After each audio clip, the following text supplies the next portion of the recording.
bonjour à tous et à toutes.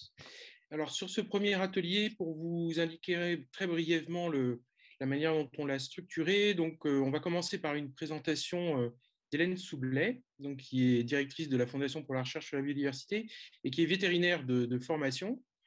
Et puis ensuite, on aura un échange et nos deux directeurs référents, Elisabeth Gallienne et Fabrice Château, auront chacun une minute pour nous faire part à chaud de leur réflexion sur ce qui se sera dit pendant cet atelier.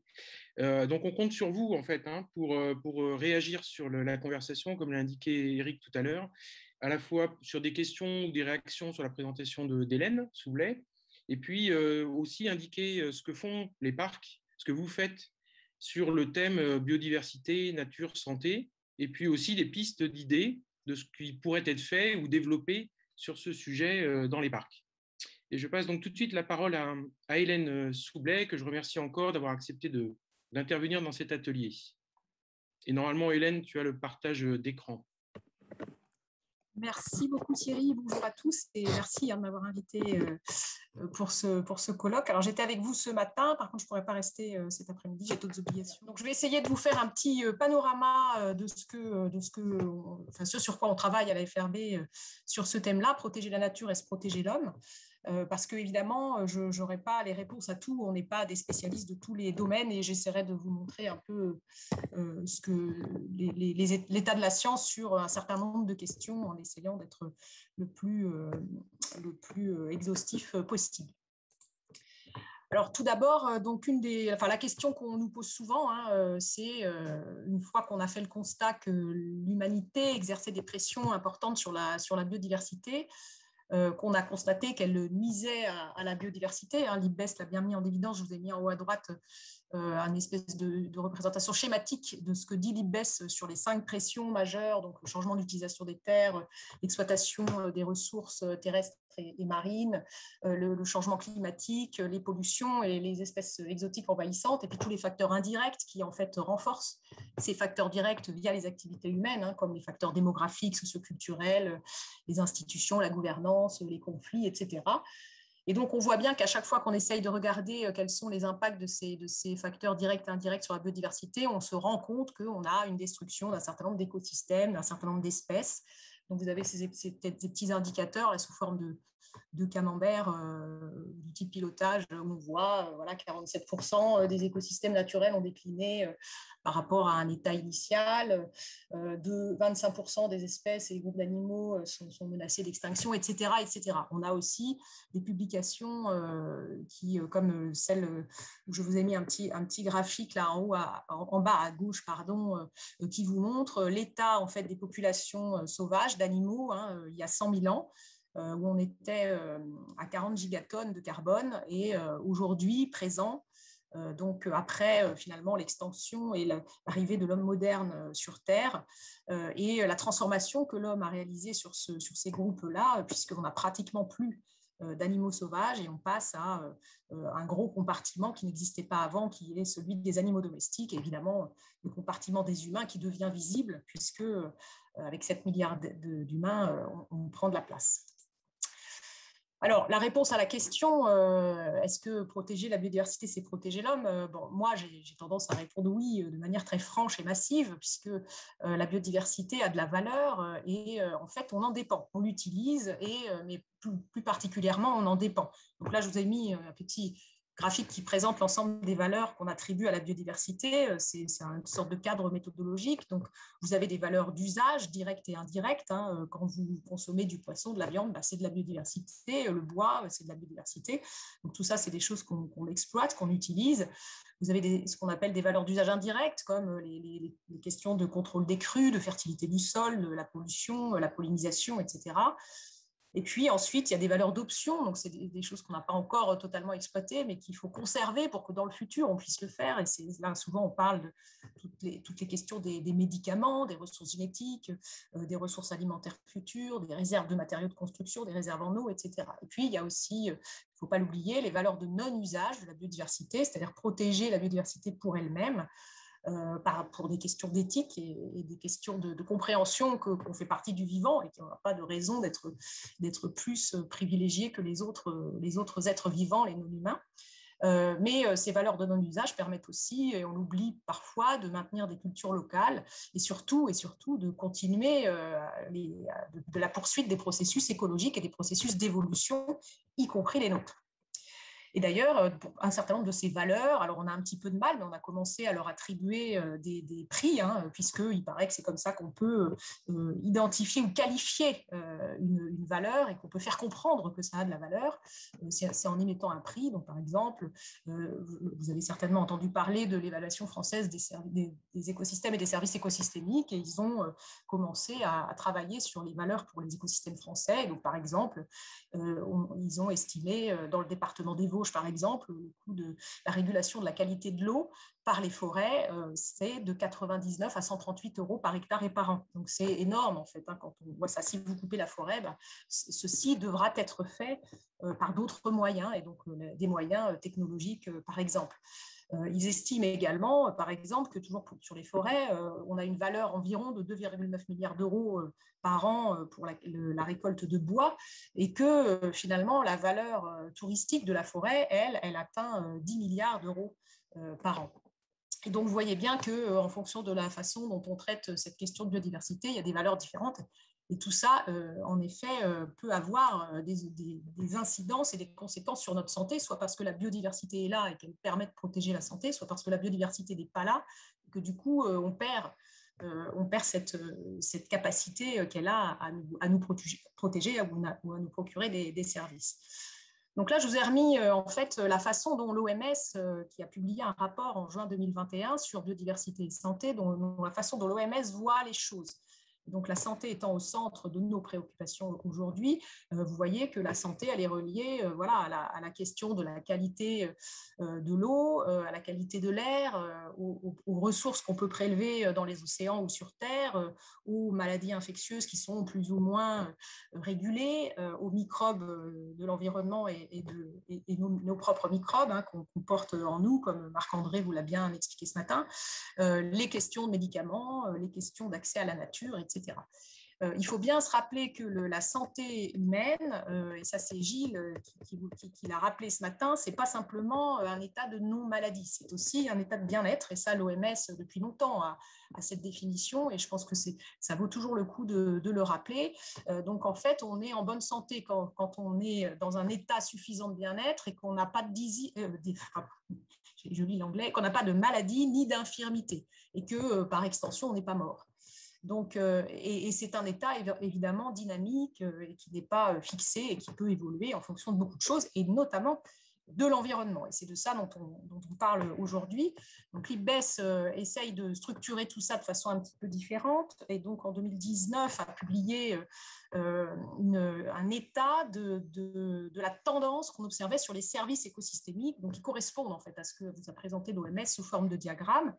Et donc, ces services écosystémiques, en fait, alors l'IPBES, les listes, il y en a une vingtaine, et vous voyez les petites flèches là qui sont bleues et qui globalement, bleu clair ou bleu foncé, et qui globalement descendent. Alors, quand c'est bleu foncé, c'est que c'est très bien établi. Quand c'est bleu clair, c'est que c'est incomplet.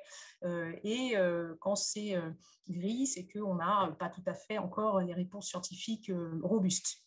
Mais vous voyez quand même que globalement, tous les services écosystémiques descendent, donc c'est-à-dire on est en train de les perdre, sauf 3 services qui restent en augmentation et qui sont la production d'énergie, la production de nourriture et la production matérielle et d'assistance. Et donc pourquoi ? Parce qu'en fait, toute notre énergie à nous, l'énergie humaine et l'argent humain, on la loue à ce que ces services-là soient maintenus. Mais ceci se fait au détriment de tous les autres services. C'est-à-dire qu'on a 3 services qui augmentent, mais au prix de la diminution de tous les autres. Et là-dedans, on retrouve la régulation de la qualité de l'eau, la régulation de la qualité de l'air, la régulation des pathogènes, etc. Donc maintenant, on va voir un petit peu plus en quoi la biodiversité, finalement, nous aide à régler les problèmes de maladie. Donc la première des choses, c'est le changement climatique. Vous savez très bien que le changement climatique, potentiellement, est très néfaste pour la santé humaine globale, ne serait-ce que parce que l'augmentation des températures, l'augmentation des événements climatiques extrêmes etc. Tout ceci a des incidences santé assez claires, surtout en ville ou dans des zones comme les littoraux qui sont un peu plus vulnérables. Et il se trouve qu'on a de plus en plus de documentation et de publications scientifiques qui font le lien entre la biodiversité préservée et le stockage de carbone. Et donc, on peut se dire que la biodiversité, c'est un élément de stockage de carbone, que pour l'instant, c'est peut-être un petit peu invisible, c'est-à-dire qu'on ne se rend pas compte qu'on a quand même du carbone qui est stocké par la biodiversité, mais que plus on détruit cette biodiversité, moins ce carbone il est stocké, et donc, du coup, plus on a un problème climatique qui s'accélère. Et donc, une publication intéressante qui montre ici que la défaunation affecte le stockage du carbone dans les forêts tropicales.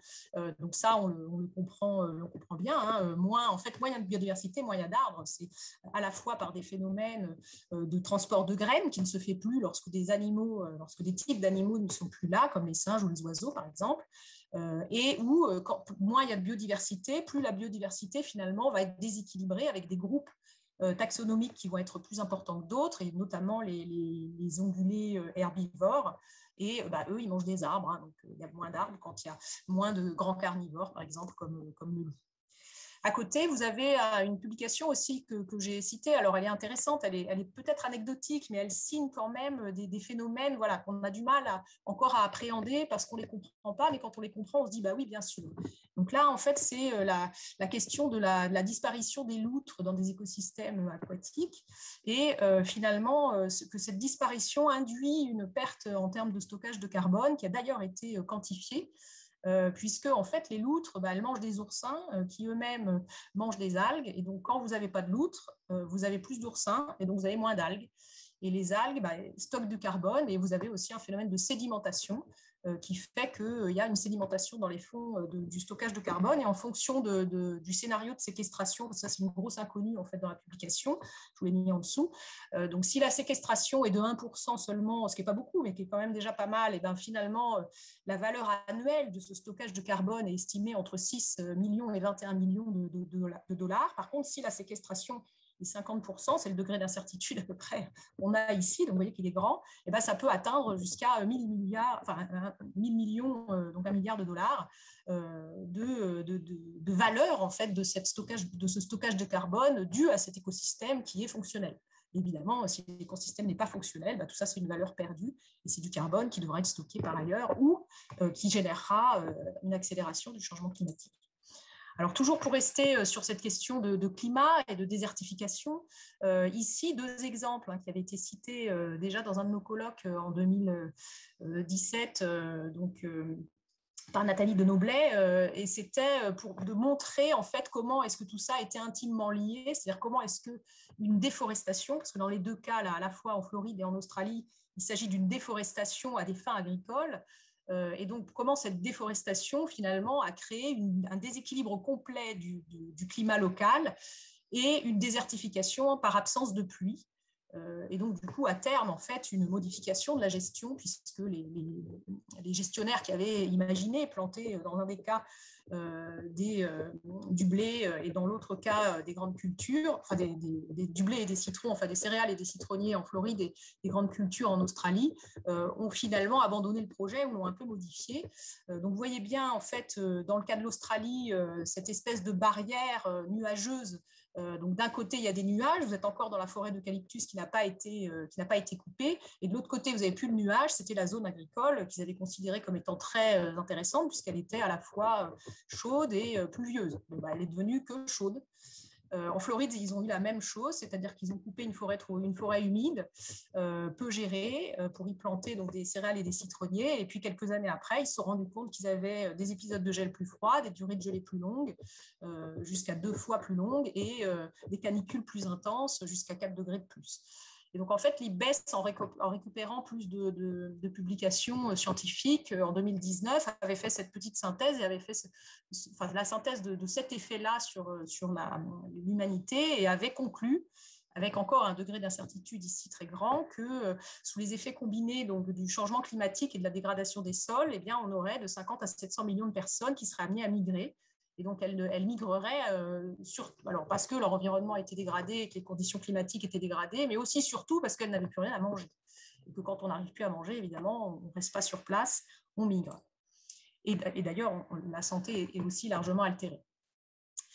Alors, ça nous ramène à la question des sols. Marc-André Sellos en a parlé ce matin et je pense que c'est aussi quelque chose qui est relativement peu lié pour l'instant à la santé à tort. Des sols fonctionnels et une grande biodiversité, c'est indispensable pour l'agriculture, c'est indispensable pour la productivité. Aujourd'hui, on est dans un état où, vous voyez ici la carte en haut à gauche, c'est une carte qui a été produite par la FAO. Donc qui s'occupe d'agriculture et qui commence à s'inquiéter de l'état des sols, quoiqu'elle ait préconisé le labour pendant longtemps. Voilà, on en est là en fait. Tout ce qui est rouge, évidemment, c'est pas très bon. Et donc, vous voyez que dans toutes les terres finalement relativement cultivées du monde, c'est rouge. C'est-à-dire qu'on a dégradé nos sols. On estime aujourd'hui que 75% des sols lumineux-terrestres sont complètement dégradés. Donc ça, évidemment, ça a des incidences sur la production future de nourriture, à la fois sur les rendements, mais aussi sur leur qualité nutritionnelle. Alors, il y a moins d'études sur la qualité nutritionnelle due à cette dégradation des sols, mais sur les rendements, on commence à avoir des chiffres. Donc, vous voyez ici, j'en ai mis quelques-uns, extraits du rapport de l'IPBES, une diminution moyenne de récolte aujourd'hui qui est de 10% au niveau mondial, même si, évidemment, c'est extrêmement territorialisé tout ceci, et ça pourra aller jusqu'à 50% en 2050. La dégradation des sols, il a été a priori établi qu'elle a réduit de 23% la productivité de l'ensemble de la surface terrestre mondiale. Et quand on regarde le graphique à droite, en fait, ça vous donne la corrélation qui existe entre la richesse spécifique et la stabilité de la production en termes de biomasse. C'est-à-dire plus l'écosystème est riche, plus la production de biomasse va être stable. Alors évidemment, ça, ce n'est pas dans un champ de blé monospécifique. C'est dans un écosystème diversifié, puisque en fait, voilà, en fonction des conditions climatiques, il y a des espèces qui vont être plus productives une année sèche, d'autres qui vont être plus productives les années humides. Et globalement, en fait, la stabilité de l'écosystème, elle augmente plus il y a d'espèces qui sont capables de se suppléer les unes les autres en fonction des conditions qui leur sont plus ou moins défavorables. Et donc, on estime qu'aujourd'hui, vu la dégradation des écosystèmes, la perte de richesses spécifiques dans ces écosystèmes, l'homogénéisation des paysages, eh bien, on est dans un système où on a une production de biomasse qui est globalement inférieure à 50% de ce qu'elle pourrait être sans la présence humaine. Et donc ça, évidemment, ça a des incidences sur la nourriture qu'on peut produire dans ces mêmes écosystèmes, y compris si on essaye de faire les choses correctement et d'augmenter la biodiversité ou la diversité spécifique dans des agrosystèmes. Alors, une petite anecdote, parce que c'est une publication récente et je pensais que ça pourrait être intéressant en France dans un contexte où le loup est quand même très, très mal vu. En fait, aux États-Unis, ils ont fait une étude, vous en avez peut-être entendu parler, ça s'est passé dans la presse, pour regarder comment est-ce que le loup, finalement, était une arme efficace anti-collision avec les voitures. Vous avez ici plusieurs graphiques qui vous montrent que depuis la réapparition du loup dans un certain nombre d'États américains, vous avez effectivement une diminution des grands ongulés. Et donc, vous voyez, alors, les courbes rouges, c'est les États avec loup, et les courbes grises, c'est les États sans loup. Donc, évidemment, la dynamique des populations des ongulés diminue quand il y a du loup, et puis continue à augmenter quand il n'y en a pas. Et vous avez sur le graphique C, vous voyez très bien la baisse en fait des collisions avec les véhicules lorsqu'il y a des loups et l'absence de baisse, voire l'augmentation quand il n'y a pas de loups, alors que les autres collisions, donc pas avec les grands ongulés, continuent à baisser de manière régulière due en fait, à la prévention qui est faite sur ces autres collisions. Et donc, ces auteurs concluent que l'arrivée du loup a réduit de 24% les collisions entre les cerfs et les véhicules et que le bénéfice économique était 63 fois supérieur au coût de la prédation sur le bétail, parce que les loups, évidemment, ils ne prédatent pas que les cerfs, et donc il y a aussi des dégâts sur les bétails. Aux États-Unis, il faut savoir que c'est un vrai problème, les collisions avec les cerfs, qu'il y en a à peu près 1 million par an, et que ça cause 29 000 blessures humaines et près de 200 décès tous les ans. Donc évidemment, tout ceci entraîne des problématiques graves de santé et des pertes économiques, puisqu'ils estiment environ à 10 milliards de pertes économiques totales ces effets collatéraux des collisions avec les cerfs, et ils estiment que c'est le plus grand dommage économique causé par les cerfs. C'est ça, c'est les collisions en fait. Donc en Europe, on a des choses à peu près similaires, mais ceci dit avec une fréquence plus faible de collisions et sans doute une fréquence plus faible de cerfs pour l'instant. Alors, autre chose, maintenant, on va rentrer un peu plus dans le détail de ce que c'est que les relations entre la biodiversité et les émergences infectieuses, ce dont on parle beaucoup, évidemment, parce que c'est le sujet du moment avec la pandémie. Et donc, les conclusions scientifiques sont assez claires, hein. La forêt non perturbée permet un équilibre entre les pathogènes et leurs facteurs de régulation. Et globalement, dans une forêt perturbée, donc l'inverse, en fait, on découvre des émergences infectieuses et ceci pour un certain nombre de pathogènes. Donc là, vous avez par exemple 2 exemples sur le paludisme où on vous montre que voilà, en Malaisie ou dans d'autres pays, on a des augmentations de ces infections en fonction des écosystèmes et plus ils sont intacts, moins vous avez de problématiques. Ici, la première étude vous montre que dans les forêts intactes, vous avez finalement le risque de collision, le risque d'infection ou d'émergence infectieuse paludéenne est inférieur à 1. Et donc là, il parle en odds ratio, c'est-à-dire quand c'est inférieur à 1, c'est-à-dire que c'est un risque plus faible qu'un état de référence. Et quand vous regardez les autres cas qu'ils ont étudiés, donc à la fois les paysages d'agriculture avec irrigation, la production de pulpe à papier ou la production d'huile de palme, et bien finalement, à chaque fois, l'odds ratio est supérieur à 1, c'est-à-dire que la probabilité de l'apparition d'une émergence de paludisme est plus importante que le cas de référence. Même chose pour les habitats dégradés, une étude de 2019 qui a démontré que dans les habitats dégradés, c'était plus fréquent. Vous avez aussi les mêmes constatations qui sont faites sur le virus Ebola avec donc des apparitions, en fait, des apparitions ou réapparitions d'émergences infectieuses à virus Ebola, donc des fièvres hémorragiques qui sont quand même très délétères puisqu'elles sont mortelles à 80%, dans des zones où la forêt a été coupée il y a plus de 2 ans, donc dans les 2 ans et plus. Et puis, vous avez aussi des choses qui montrent que voilà, quand on coupe une forêt, c'est qu'elle est gérée. Quand on la gère, il faut faire des infrastructures. Et vous avez aussi des phénomènes de propagation de ces épidémies infectieuses. Donc, notamment ici, c'est la dengue dont il s'agit, d'une publication de 2017 qui montre que voilà, la progression de la dengue, elle est clairement le long des routes et des infrastructures humaines.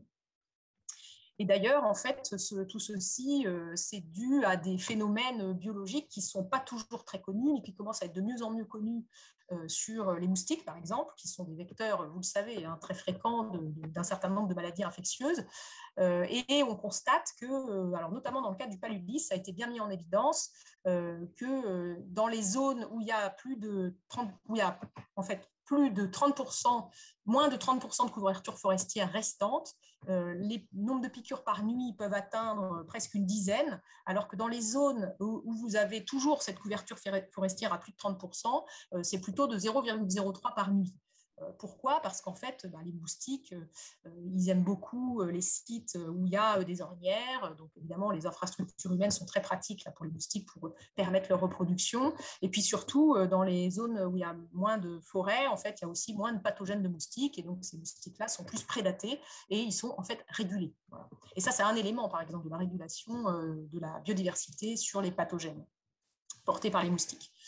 Hélène, juste, oui, il reste 2 minutes pour ton intervention, quitte à ce qu'après tu puisses rebondir dans l'échange, mais qu'on puisse te laisser un peu de temps pour le débat après.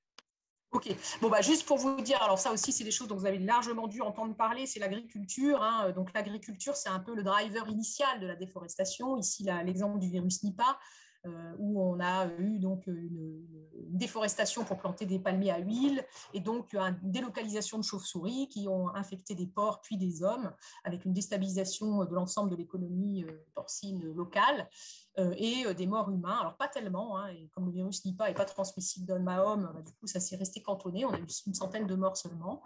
Dans un autre cas ici, l'ulcère de Buruli, qui est un ulcère assez invalidant, hein, je vous ai mis une photo, non pas pour vous faire peur, mais pour vous montrer que ça peut être quand même très problématique. Là aussi, dû en fait à la déforestation, le changement d'usage des terres qui entraîne des effondrements de réseaux trophiques dans les eaux douces et un meilleur accès des hommes à ces eaux douces et donc une contamination qui se fait plus facilement.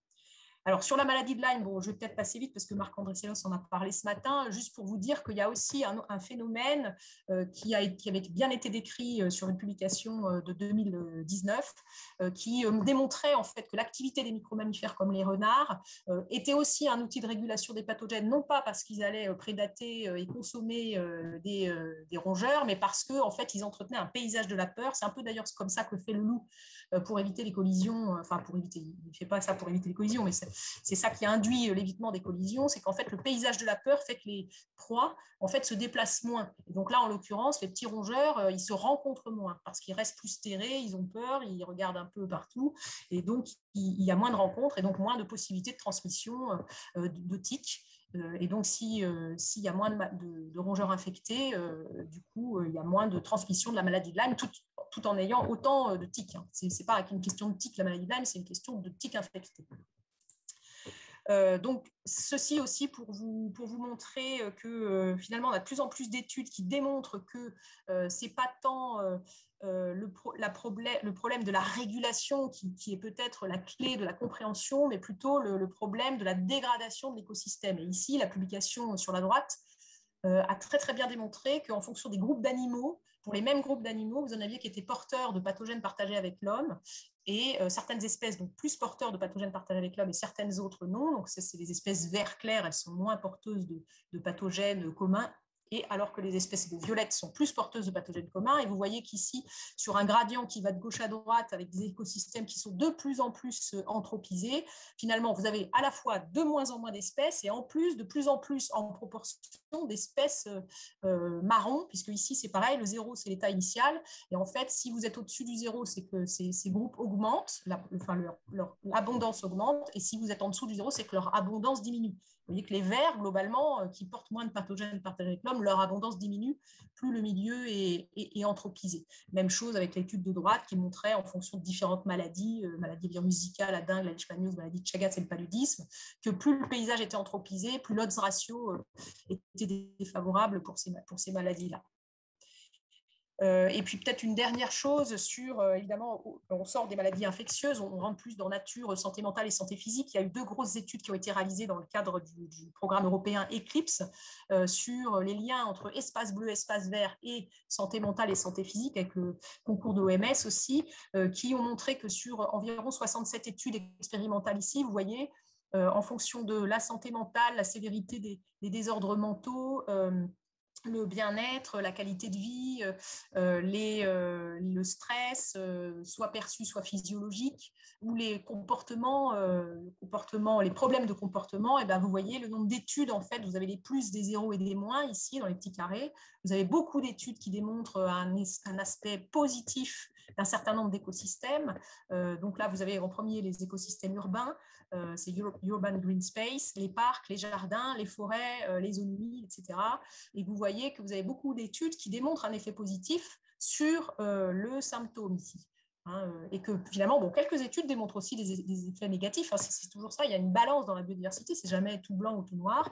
Mais globalement, l'effet est plus positif que négatif, peut-être sauf pour les écosystèmes très denses, en fait. Là, il y a plus d'effets négatifs que positifs. Et donc, pour conclure peut-être sur les aires protégées commencent aussi à être bien étudiées avec leurs liens pour la santé. Donc ici, une étude qui démontre que vous avez des modifications d'un certain nombre de maladies, donc la santé des adultes, les infections respiratoires aiguës, les diarrhées ou les fièvres, qui finalement sont diminuées dans des zones où il y a plus d'espaces protégés. Et c'est pour ça, et c'est entre autres pour ça, pas que comme les espaces protégés peuvent finalement remplir plusieurs fonctions, avoir plusieurs bénéfices pour l'humanité, que certains auteurs proposent de connecter toutes les aires protégées, d'augmenter la protection de la terre jusqu'à hauteur de 50%. Donc ces auteurs-là, vous avez la transcription synthétique de l'Effervix que je vous ai mis en lien là, conclut que c'est possible et que les multiples bénéfices justifient que finalement on le fasse le plus vite possible, dès maintenant, si possible. Alors bon, je ne vais pas plus loin, j'avais encore quelques diapositives, je ne veux pas plus loin. Hélène, merci beaucoup pour ta présentation. Je pense qu'il y a peut-être des points que tu pourras aborder après dans le dans l'échange. Alors, j'ai vu effectivement dans la conversation, il y a merci à ceux qui ont mis des références d'études notamment. Et oui, on transmettra la présentation d'Hélène à tous et à toutes. Peut-être du coup te poser la question suivante, Hélène. En fait, bon, dans les parcs, évidemment, on fait déjà beaucoup d'actions en faveur de la gestion, de la préservation des milieux naturels. C'est dans le cœur de métier, je dirais, des parcs. Et du coup, qu'est-ce que ça signifierait de plus d'intégrer la dimension santé dans la préservation et dans la gestion des milieux naturels, à ton sens? Comment est-ce que cette question-là, tu l'aborderais?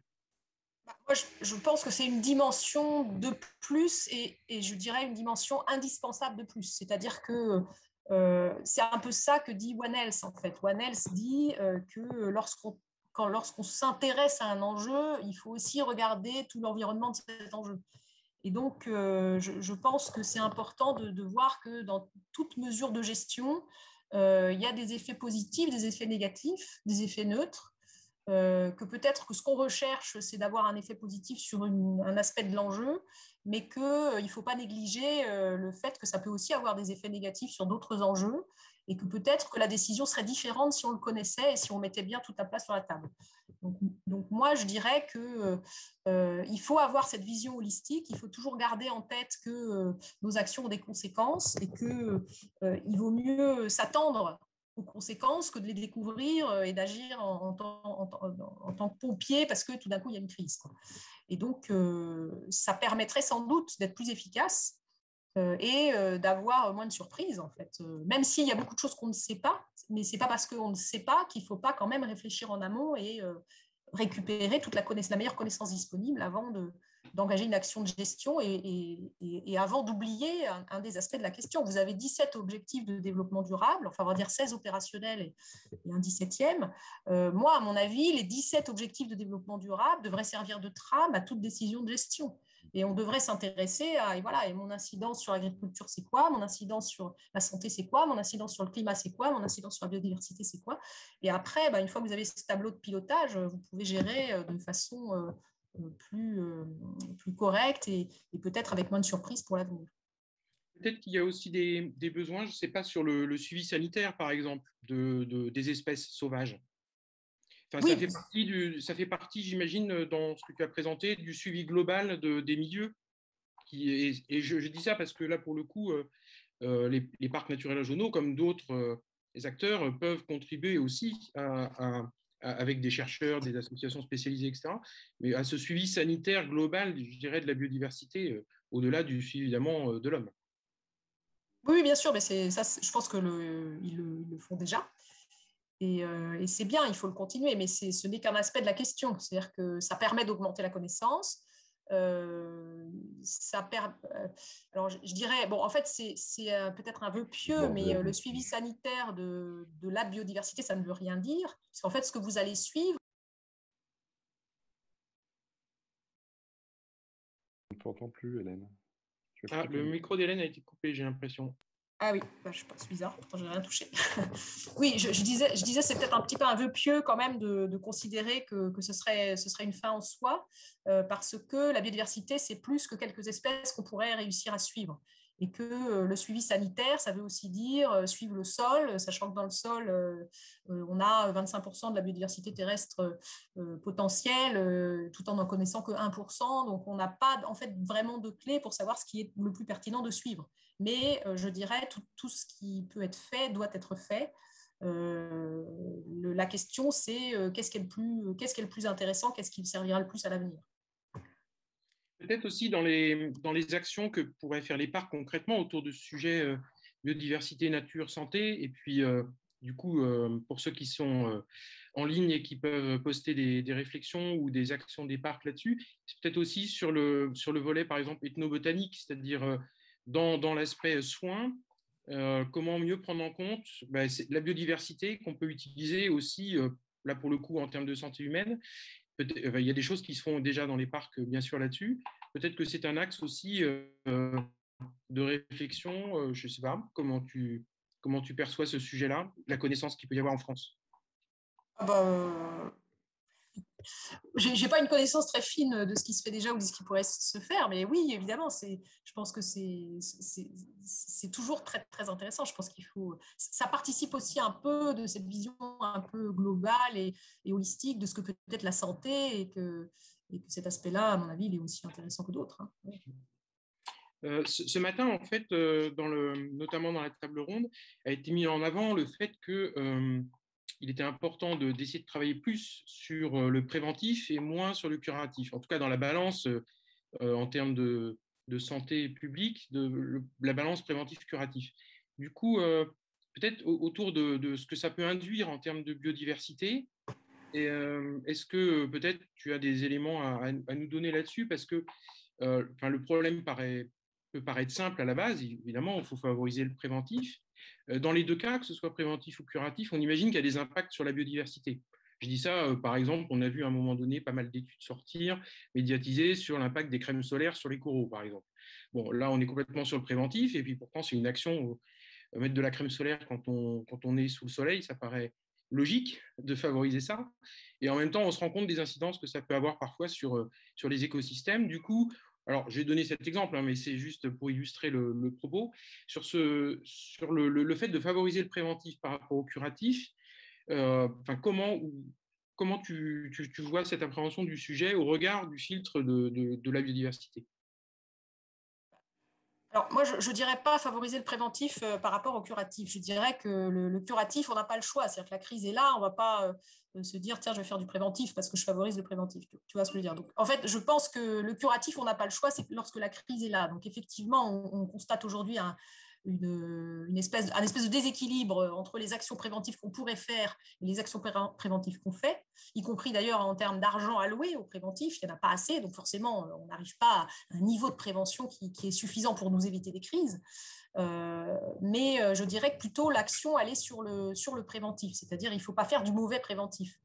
Et pour moi, dans la mesure où on aurait pu, depuis bien plus longtemps, considérer que quand on met du produit chimique dans l'eau de façon massive, en préconisant, par exemple, que tout le monde se mette des crèmes solaires et que les industriels se mettent à fabriquer des crèmes solaires sans justement prendre en considération l'impact de leurs produits sur les écosystèmes, on arrive à des choses qui sont, destruction des coraux, parce que les crèmes solaires, dont on n'avait pas regardé du tout l'impact sur les coraux, elles sont très délétères et elles conduisent à des blanchissements de coraux. Donc, je pense que c'est le cœur de l'action, c'est ça. C'est-à-dire, quand je prends une décision et lorsque cette décision induit des façons de faire ou induit des nouvelles innovations sur des produits nouveaux curatifs, il faut absolument que je me sois posé la question de l'impact de ces modes de gestion ou de ces produits sur l'environnement. C'est ça qui n'a pas été fait, je pense, dans le cas des crèmes solaires et qui n'est pas non plus fait quand, par exemple, on prend des décisions d'abattage massif de faune sauvage pour gérer un problème de maladie infectieuse.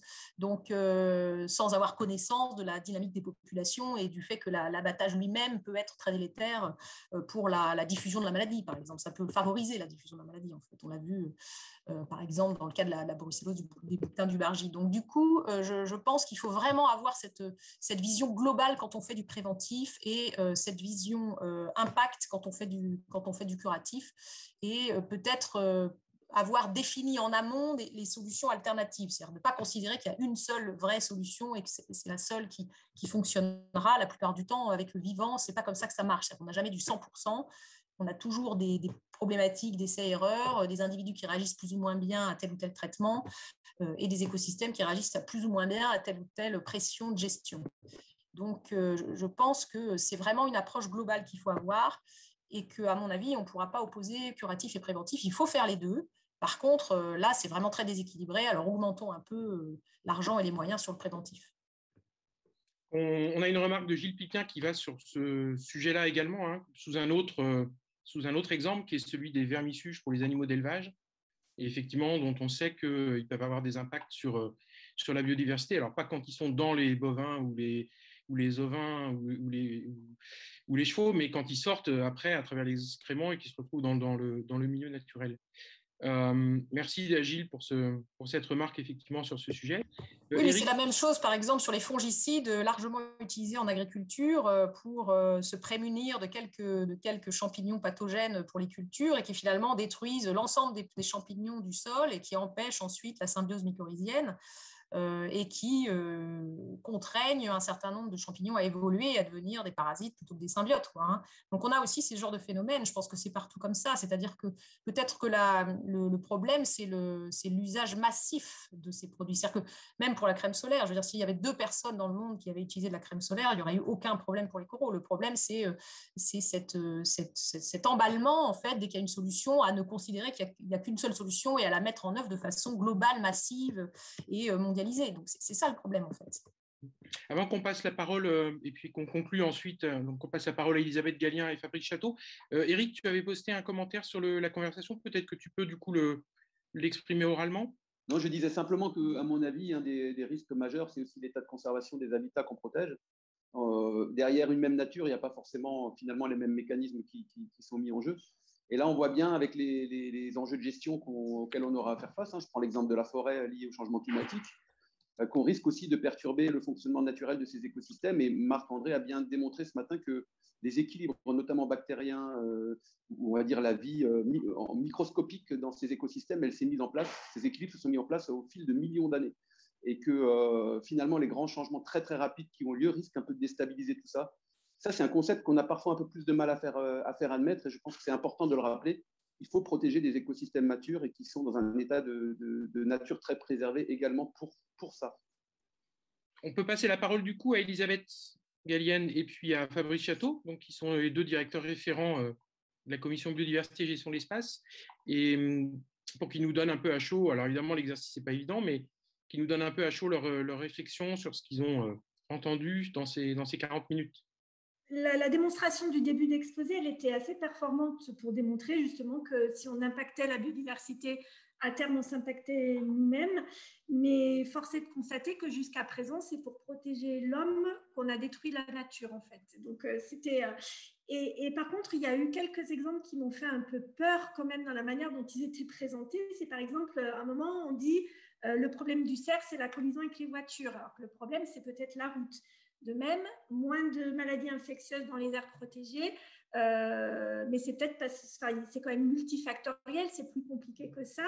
Et je me disais que c'est peut-être parce que les gens qui vivent dans les aires protégées ont mangé plus de fromage au lait cru, pour faire le lien avec ce matin. Donc, mais heureusement, du coup, la discussion, elle a bien complété tout ça. Et moi, c'est le point que je ressors, c'est vraiment cet enjeu que toute décision devrait être pesée parmi un grand nombre de critères et d'être sur ce multifactoriel. On a cité les 17 axes du développement durable. Donc, en tout cas, il nous faut trouver ce genre de grille et améliorer ce genre de grille pour avoir cette vision globale. Mais je crois aussi que c'est ce qui fait que c'est très compliqué. Alors, je ne sais plus exactement quels vont être les ateliers cet après-midi, mais dans l'affaire, c'est ce qui fait que c'est compliqué de prendre les bonnes décisions. Et voilà, la discussion de la fin sur le fait qu'en plus, une solution peut être bonne à petite échelle, mais catastrophique à grande échelle, tout ça, voilà, ça va porter à réfléchir. Voilà. J'ai bien entendu qu'on n'avait pas beaucoup de temps, mais effectivement, Elisabeth a bien, de mon point de vue, repéré les enjeux. Mais je voulais simplement rajouter qu'effectivement, à partir du moment où on est dans un écosystème dégradé, et ça a été mis aussi dans le chat, oui, c'est surtout le fonctionnement des interrelations dans le territoire qui se dégradent et qui, de ce fait, peuvent engendrer des dysfonctionnements et pour certains, entraînant des pathologies. D'ailleurs, dans notre territoire, il y a une pathologie particulière qui est la tuberculose bovine, et j'aimerais bien m'entretenir avec Hélène Soublé à ce sujet, mais on fera ça hors chat si elle veut bien. Merci à vous deux. Et du coup, merci à nouveau à Hélène Soublé pour son intervention et les échanges.